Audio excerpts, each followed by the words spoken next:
Je vous laisse la parole, Jean Cabouta.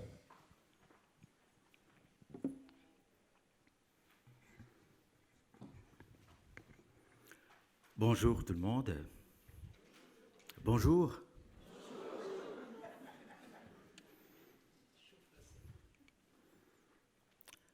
Je m'appelle Jean Cabouta, comme vous l'avez vu.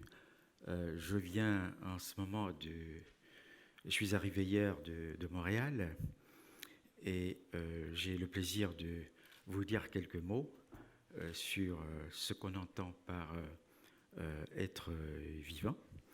Et j'ai donné comme titre à l'exposé que je vais vous présenter « Réveiller les âmes fatiguées avec le Kassala ». Je suis entré dans la culture occidentale à l'âge de 10 ans et j'ai commencé à connaître ma mère dans la trentaine. C'est-à-dire que mes parents avaient divorcé quand j'avais quelques mois et je n'ai pas eu l'occasion de connaître ma mère, en tout cas pas de la voir souvent. Et j'étais dans ma trentaine lorsque j'ai pu enfin dire maman à ma mère, parce que quand je la voyais, je l'appelais comme tout le monde l'appelait, par son nom. Et puis à un moment donné, je me suis rendu compte que les autres enfants disaient maman, et puis je n'ai plus osé l'appeler. Je n'osais pas dire Ndaya, et je n'arrivais pas à dire maman non plus. Je l'avais vue furtivement quelques années plus tôt, et j'avais décidé que dès que je descendrais de l'avion à Kinshasa, je prononcerais maman. Eh bien, j'ai raté cette occasion-là, et j'ai passé 2 semaines à Kinshasa sans appeler ma mère. Et ça s'est passé uniquement quand j'avais 33 ans. Alors, ce qui s'est passé, c'était comme si maintenant qu'elle avait vraiment accès à moi, comme si elle voulait se rattraper. Elle voulait me donner l'éducation qu'elle n'avait pas pu me donner avant. Alors, il m'a dit, mon fils, maintenant que tu possèdes 4 diplômes et que tu parles 11 langues, je dois préciser que ma mère avait très fort le sens de l'hyperbole. Tu vois. Maintenant que tu connais le monde des Blancs, il te faut aller au-delà de l'école pour apprendre à lire, à voir et à écouter. Pour être pleinement présent là où tu es, il te faut apprendre l'art d'être humain et devenir un homme digne de ce nom. Elle m'a appris à cette occasion des contes, des chansons, des proverbes. Elle m'a appris que l'homme n'existe qu'à travers l'autre. Il ne peut donc se concevoir sur le plan émotionnel et matériel comme indépendant de la communauté et même de l'environnement. Je n'existe donc que parce que nous existons. Ou bien, toute vie humaine est reliée à la mienne. Elle m'a appris aussi que l'homme ne réalise son humanité que par l'interaction d'autres humains. L'art d'être humain souligne donc le rôle primordial de la communauté et des relations interpersonnelles. Lorsque l'autre prononce mon nom, il me fait être, il devient un miroir qui me révèle à moi-même. En effet, ontologiquement, la personne est conçue comme une association de principes qui croissent et décroissent, ou comme une force insérée dans un monde de forces qui peuvent la transformer, c'est-à-dire l'enrichir ou l'appauvrir, la renforcer ou l'affaiblir, physiologiquement ou spirituellement.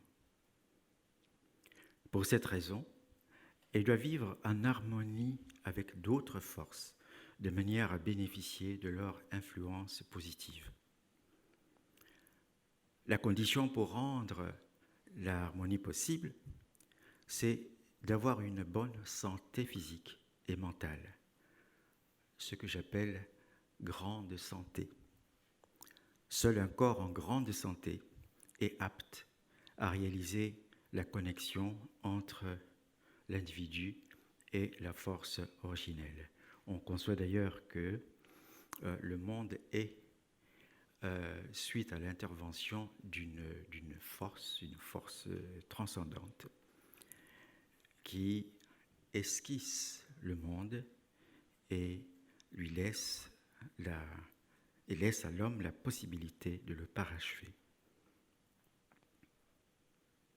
En ce qui me concerne personnellement, je suis Kabuta, d'origine africaine, installé à Rimouski au Canada, créateur intarissable, je crée des histoires qui expliquent le monde. J'écris des histoires qui font rêver ou qui stimulent le pouvoir d'agir, qui redressent la personne abîmée et qui instaurent la santé mentale, qui rappellent à chacun sa noblesse et sa place légitime sous le soleil. J'écris des histoires méditation qui disent la complexité de l'humain, qui révèlent que chacun naît équipé, que nul ne vient les mains vides, qui relient les vivants entre eux et avec l'invisible, qui rétablissent la paix. Et là, on a une notion très importante dans la pensée africaine qui présente à travers des épopées et des mythes et d'autres histoires, les individus qui arrivent au monde et qui sont toujours équipés soit d'une lance, d'une houe, d'une enclume, et tous symboles du fait que chacun vient avec quelque chose. Et tout le travail que l'individu est appelé à mener, c'est à retrouver avec quoi il est venu, avec quel outil il est venu au monde, et à utiliser cet outil pour se construire, pour participer à la création, à sa propre création. C'est-à-dire que chacun a la responsabilité de devenir humain. Et il va ensuite alors être invité à chaque jour devenir un meilleur humain que la veille. J'ai été tout à fait ébloui en apprenant ces choses, moi qui avais évolué dans un système, disons, chrétien, catholique, où on nous avait appris qu'il y avait eu la création et puis enfin, tout ce que vous savez. Et là, j'apprenais que, en fait, la création n'était pas terminée et qu'on était seulement esquissé et qu'il s'agissait alors de se cultiver, je dirais presque au sens agricole du terme, de manière à ce que, à la fin de sa vie, on soit devenu une meilleure terre pour accueillir d'autres êtres. Alors, vous comprenez que moi qui venais qui était occidentalisé, c'était un bouleversement.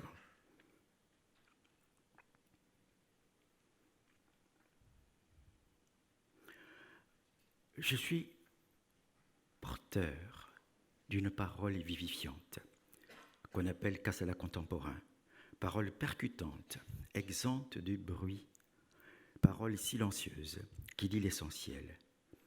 Je vis ma vie à transmettre ce que j'ai reçu, ce que j'ai conçu de meilleur. Lorsque je quitterai la scène, ma voix continuera de résonner au-delà, aux quatre coins du monde, à travers celles et ceux qui se redressent, à travers les lèvres d'eau qui s'éveillent et transmettent la parole à leur tour.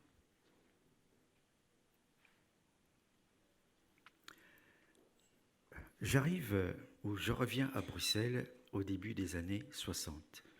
Comme vous pouvez voir, je ne suis pas vraiment d'aujourd'hui. En 60, j'avais 12 ans. Donc c'était en 1962 que je reviens à Bruxelles. Et ça correspondait avec la fin apparente de la période coloniale en Afrique. je reviens pour poursuivre mes études secondaires, commencé en Afrique. En fait, j'étais retourné en Afrique pour quelques mois, et puis j'avais été bloqué parce qu'il y a eu des troubles consécutifs à l'accession de la République, enfin, du Congo à l'indépendance. Et donc, je suis resté assez longtemps pour faire ma première année d'école secondaire. Alors, en 62, je retourne en Belgique. Et il se fait que mon école se trouve dans un quartier qu'on appelle les Marolles à Bruxelles, et qui est habité par beaucoup de personnes âgées. Et beaucoup de ces personnes que je rencontre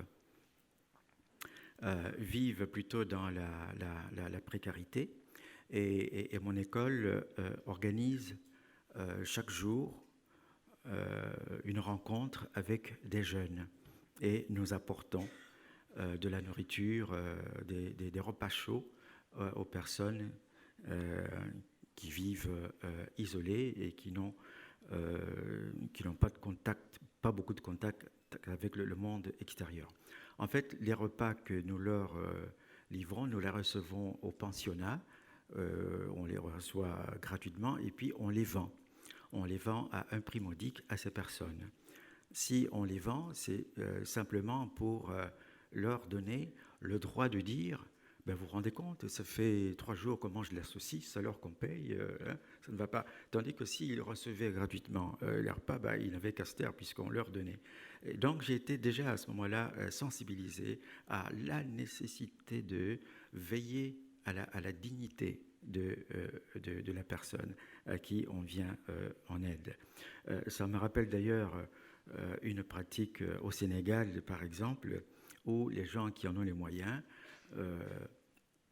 font volontiers des dons à des gens plus pauvres. Mais ils ne font jamais ces dons en public. Ils vont déposer le don devant la porte de la personne la nuit. Alors quand elle se lève le matin, bah, elle trouve que quelqu'un a déposé quelque chose, elle ne sait pas qui. Et de cette manière-là, sa dignité est assurée. Alors, nous, en tant que jeunes, nous rendons aussi dans ce qu'on appelle hospice, où il y a des personnes âgées qui vivent rassemblées et qui n'ont presque plus de lien familial. D'ailleurs, à l'époque, là, moi, quand j'avais 12 ou 13 ans, il y avait parmi les personnes âgées qu'on allait visiter dans les homes, il y avait un certain De Coster qui se trouvait être le père de Johnny Hallyday et qui vivait tout seul là, dans ce quartier parmi d'autres. Et alors, ça nous frappait parce que déjà à l'époque, Johnny Hallyday était connu, et nous qui avions 12 ou 13 ans, on le voyait comme un adulte, comme un vieux, alors que peut-être qu'il avait juste 5 ou 6 ans de plus que nous, il était déjà célèbre. Donc, une chose me frappe particulièrement à cette époque, c'est que moi, je viens d'un pays ou d'un continent peut-être, où plus on vieillit, plus on prend de la valeur. Et là, ce que je constate, c'est que plus on vieillit, plus on est mis au rebut. Je ne sais pas, il y a quelque chose qui est très très impressionnant quand on vient d'ailleurs et qu'on voit le traitement qui est réservé aux personnes âgées. Et il me revient à ce moment-là à la mémoire l'image que depuis toujours, le colonisateur nous a présenté sa culture comme étant le modèle à suivre. C'était le modèle de noblesse, de grandeur, de générosité, d'intelligence, de beauté, de finesse. Et puis ce que je voyais là en tant que jeune homme, en tant qu'adolescent, ne correspondait pas du tout à ce qui m'avait été appris. Et ce que je vois là, c'est plutôt beaucoup de, comment dire, de violence, finalement, par rapport à la personne âgée. Et beaucoup plus tard, travaillant avec les jeunes, je suis frappé par l'abondance dans laquelle ils vivent. C'est d'ailleurs le cas aujourd'hui aussi, même si je suis à la retraite, mais je suis en contact avec les milieux étudiants. Et je vois dans quelle abondance ils vivent. Et en même temps, je suis frappé par la propension à la déprime, à l'anxiété, à la destruction de soi, au fond, par la consommation de toutes sortes de produits. J'ai l'occasion de voir des étudiants à l'université comme des enfants, puisque j'ai l'occasion d'aller beaucoup aussi à l'école secondaire.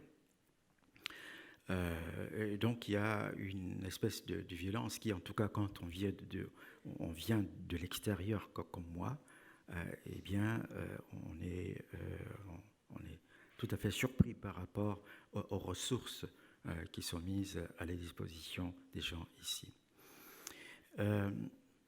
Alors, il faut dire que pour une diversité de raisons, chacun de nous est plus ou moins abîmé.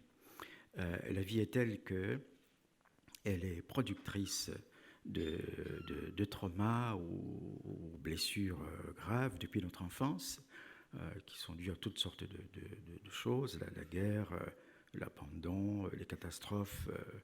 Et puis, ce que je vois aussi beaucoup, c'est les divorces, donc, qui peuvent évoluer en traumatismes de nature diverses. Au Canada, par exemple, Statistique Canada montre ou révèle qu'un tiers de la population sera aux prises avec une maladie mentale ou un problème de toxicomanie au cours de son existence. Et chaque année, un cinquième des Canadiens fait face à un problème de maladie mentale ou de toxicomanie. Les problématiques fréquentes au Canada s'avèrent donc être l'anxiété, la dépression, l'abus sexuel. Je m'intéresse notamment à l'UQAR, à l'Université du Québec à Rimouski, à un cours qu'on appelle le roman familial, au cours duquel les étudiants parlent de leur famille, de leur place, de leurs problématiques dans les familles. Et il s'avère là aussi qu'il y a beaucoup de violence, beaucoup d'abus, souvent par un membre de la famille. Et nous accueillons d'ailleurs dans notre maison régulièrement des jeunes qui n'arrivent plus à vivre dans leur famille. Et donc tout ça débouche sur un mal-être et souvent sur des idées suicidaires, la mauvaise humeur, la tristesse, la détresse. On se trouve devant, comme une certaine Valérie aime le dire, devant des âmes fatiguées, des âmes en détresse, désespérées, isolées, bref, abîmées par l'absence des liens, par l'usage d'instruments de ce que j'appelle des cervelages, par un manque d'énergie qui est tel que l'âme fatiguée n'est pas en mesure de rejoindre le corps. Il y a un proverbe chez nous, puisque je suis toujours africain quand même, qui dit qu'il faut pouvoir s'arrêter pour que notre âme nous rejoigne. Eh bien, il arrive souvent que l'âme n'ait même plus la force de rejoindre le corps. Il y a alors une espèce de renoncement à soi, à sa dignité. Donc, une âme qui est fatiguée à ce point-là, elle s'est dissociée, qui s'est dissociée du corps, a du mal à le rattraper. Et nous savons que, comme je l'ai dit tout à l'heure, que tout humain porte des blessures à des degrés divers, mais pour des raisons économiques, politiques, etc., certains humains, certains groupes humains sont plus abîmés que d'autres et finissent par entretenir une espèce de désir, de mal-être, du moins c'est l'impression que l'on peut voir depuis l'extérieur. On se dit mais pourquoi avec tout ce qu'ils ont comme ressources, ils n'arrivent pas à faire autrement? À ce sujet, il y a un autre proverbe qui vient de l'Est du Congo, de la République démocratique du Congo, où on dit le voleur ne vole pas pour satisfaire un besoin. Il vole parce que son cœur est dans sa main. Je ne sais pas si ça vous dit quelque chose. Ça ne vous inspire pas grand-chose. Donc, ça veut dire tout simplement qu'il vole parce que son cœur ou son âme n'est plus à sa place. C'est-à-dire parce qu'il est abîmé. Donc, s'il n'était pas abîmé, il n'aurait pas besoin de voler, même s'il était dans une grande pauvreté. Vous remarquerez que les cultures africaines n'ont pas, à part l'Égypte, n'ont pas développé l'écriture. Elles n'en ont pas pour autant moins pensé. Et leurs pensées se trouvent consignées dans toutes sortes de symboles, dans des proverbes, dans des épopées, des mythes, etc.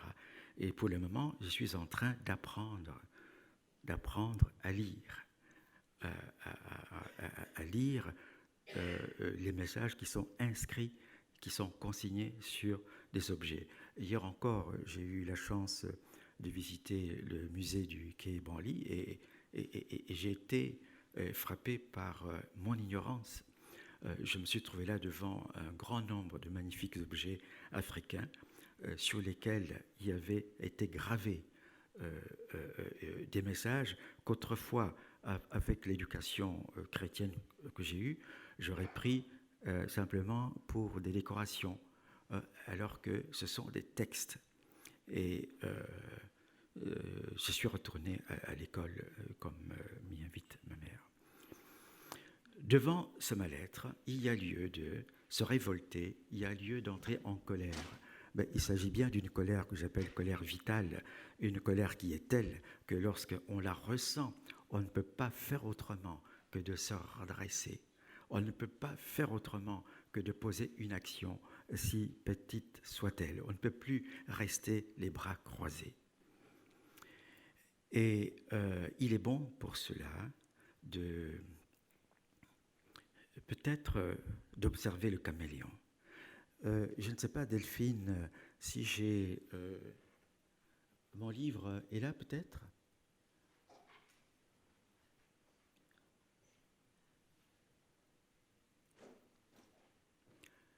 Est-ce que vous voulez écouter l'histoire du caméléon ?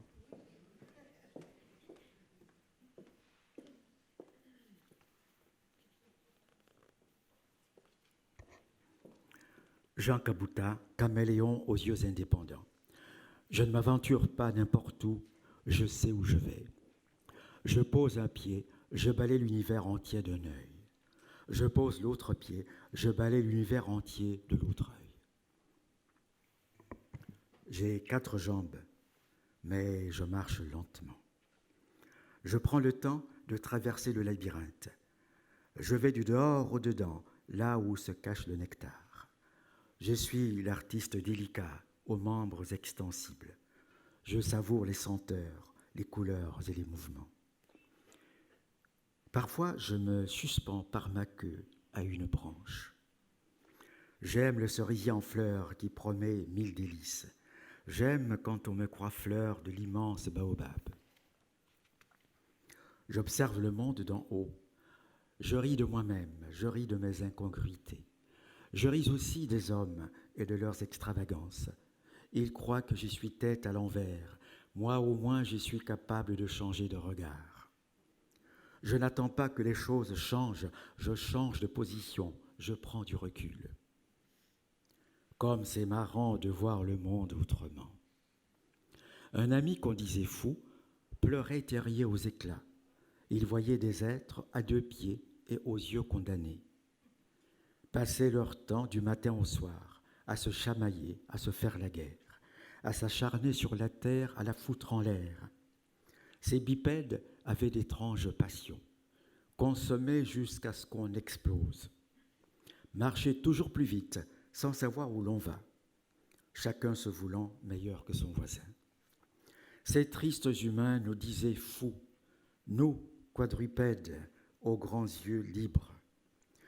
Ils se disaient saints d'esprit et se moquaient de nous, nous qui n'avons ni télé, ni voiture, ni portable.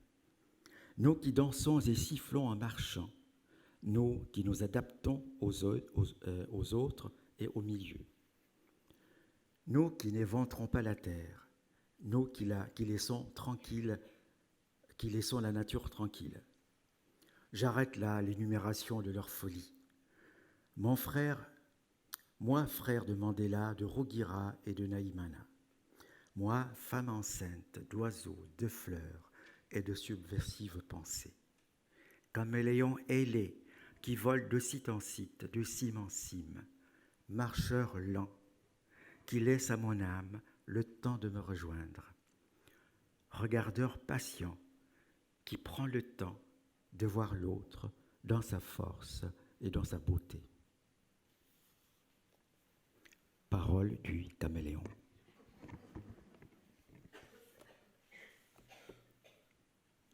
J'ai combien de temps ? 5 minutes, c'est parfait.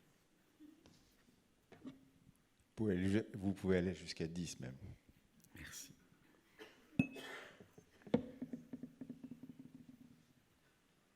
Ah, malheureusement, mon iPad... Folie de la technologie. Ah, hélas. Ah oui, voilà, ça devrait aller maintenant.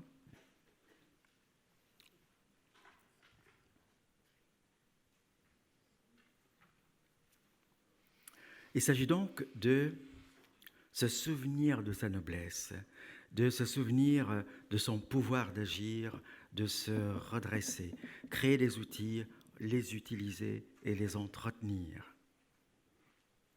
En fait, il s'agit de oser remettre en question, de changer de disque, de créer un autre discours intime. Et il est possible de faire cela. Et ce que j'entends par discours intime, ce sont ces croyances et autres pensées formulaires qui sont figées, stockées en soi depuis longtemps. Et ce discours, comme vous le savez, il passe en boucle dans notre conscience et il détermine notre conduite. En tout cas, je proviens d'une culture où on pense qu'il est possible de changer ce discours intime et qu'on est outillé dès le point de départ pour pouvoir le changer. Et c'est la raison pour laquelle il est important régulièrement de s'arrêter, de créer des rituels. Le rituel étant ce moment où l'on s'arrête pour se reconstituer, pour se rassembler, étant donné que la vie que nous menons est telle que nous dispersons, nous éclatons et nous allons dans tous les sens. Et il est nécessaire régulièrement de nous reconstituer. Et ce discours intime est tel qu'on peut vraiment le modeler.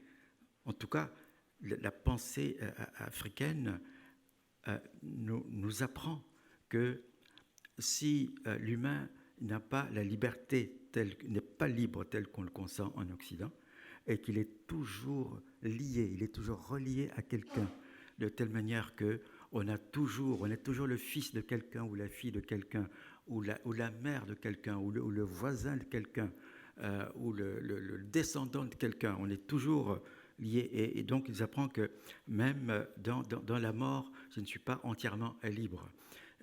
Mais il enseigne que j'ai la liberté d'influer sur ce discours intime pour me façonner, pour contribuer à ma propre création.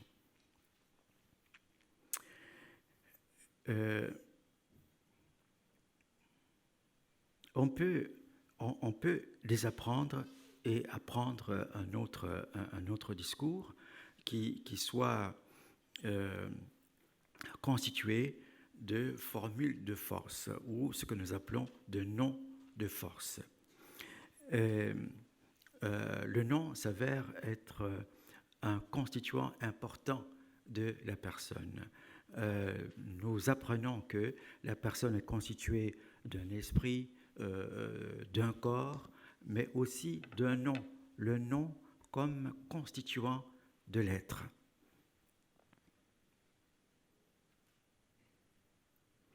Alors, il se fait que ce qu'on appelle Kasala, c'est un art de la parole qui peut se résumer ainsi.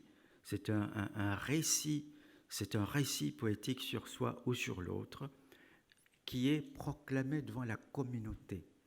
Et une particularité de ce discours, c'est d'être dit devant la communauté. Ainsi, lorsque je proclame ce que j'appelle mes noms de force devant la communauté, il est évident que je limite ma liberté, puisque la communauté est là comme juge. Elle peut me rappeler ce que j'ai dit et avec quoi je ne suis pas cohérent.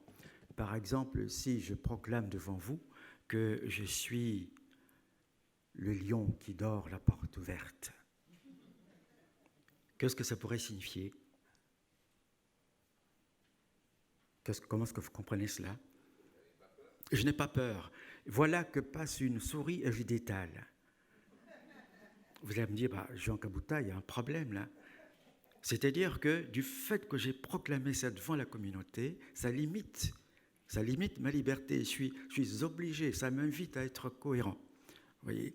Et donc là, le Kasala est une parole toujours prononcée devant un public.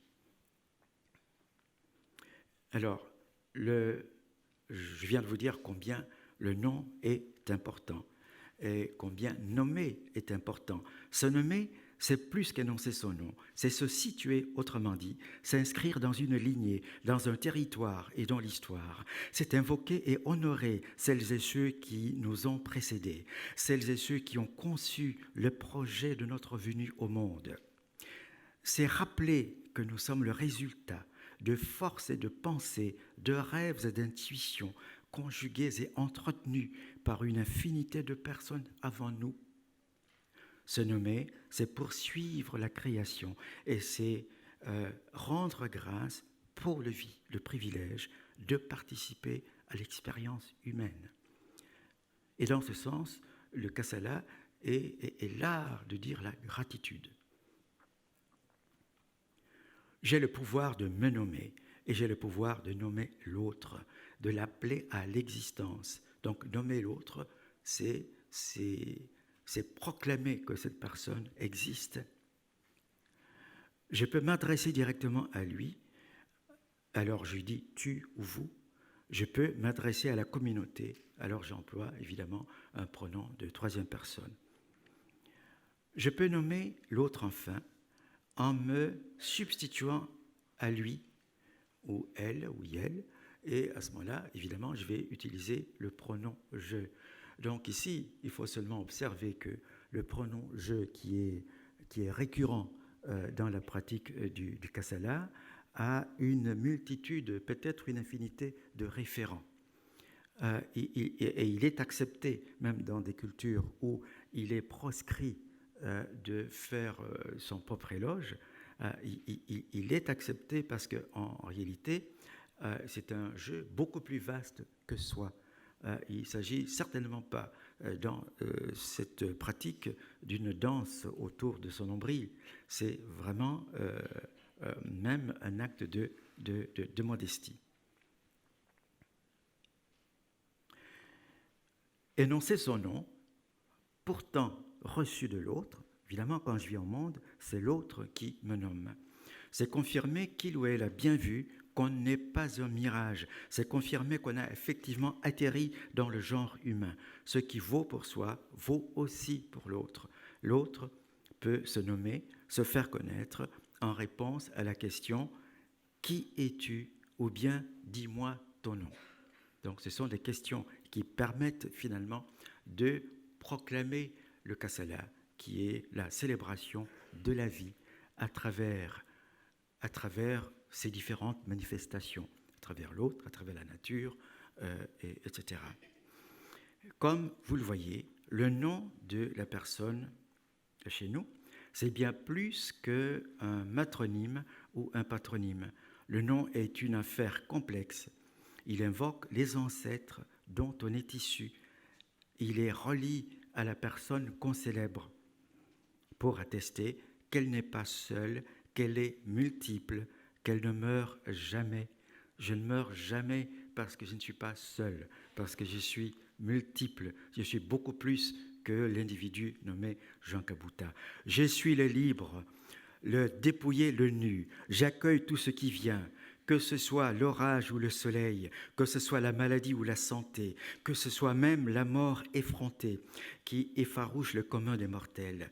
Kabouta, fils aîné, héritier méritant, compagnon de Jeanne Lajoie, j'accueille le réel émerveillé, joyeux, reconnaissant, silencieux. J'ai une histoire, je suis une histoire, et je suis un nom. L'homme m'a nommé Jean Kabouta Béni Jandi. J'ai enfanté le Kasala contemporain. C'est l'art de dire, c'est l'art d'être vivant. Je vous remercie pour votre écoute, mais je ne vais pas vous lâcher sans vous proposer un petit exercice que vous ferez après. Donc, on va déposer des feuilles quelque part. Delphine, tu sais où tu vas les déposer, peut-être sur la table là, et vous serez invité à y inscrire votre nom, mais pas simplement genre Jean Kabouta, il faudrait dire Jean Kabouta, fils de tel, ou voisin ou ami de tel, qui a fait ceci ou cela. En fait, vous allez dire dans votre nom, parce que votre nom est plus grand que vous ne pensez, vous allez dire en quelque sorte, dans une espèce d'épitaphe, d'un texte que vous aimeriez voir placé sur votre tombe, vous allez dire votre contribution au monde, la contribution que vous faites ou bien que vous pensez faire. Donc, essayez de faire apparaître cela dans votre nom. Moi, par exemple, je pourrais dire, je m'appelle Kabouta Nyenezibenyi, zolo munyenga mpasu, mukwanda bwa munyenvwa, o muri chomba chibongani munya, nyenvwa kabandi banyana, anubadiunda kibabanda banda, Kabouta malembelele chidya bana bakatodi, Kabouta malembelele chidya bana bakatodi. Kabouta malembe, malembelele, Kabouta malembe, malembelele. Ça veut dire que dans mon nom, il y a même des chansons, chers amis. Et donc, vous allez mettre le meilleur de vous-même dans le nom que vous allez créer. Vous avez le temps pour ça, puisqu'on va déposer les documents à votre disposition. Je m'arrête, que l'on ne me dise folle. Merci beaucoup. Merci beaucoup, Jean Kabouta.